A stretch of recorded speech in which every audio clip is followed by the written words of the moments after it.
ছোট্ট ছোট্ট কয়েকটা কথা বলবো। গরম কথা তো সবসময় বলি। আজকে আমাদের আইয়ুবী সাহেব হুজুর যেই কথা বলছেন খুব সংক্ষিপ্ত সময়ে, ওটাই আজকের জন্য যথেষ্ট ইনশাআল্লাহ। কথাগুলো মনে রাখবেন, যেই কথাটা বলছেন উনি সবচেয়ে মূল কথা যেটা, অনেক কথা তো বলছেন অল্প সময়ে, উনি তো অন্যভাবে বয়ান করেন,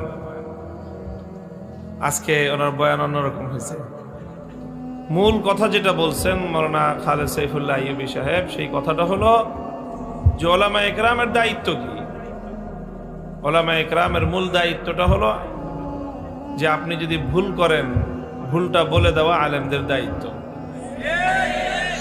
আর আপনি যদি মাইন্ড করেন তাহলে আমাকেও বলতে হবে আই এম সরি। রমজান মাসে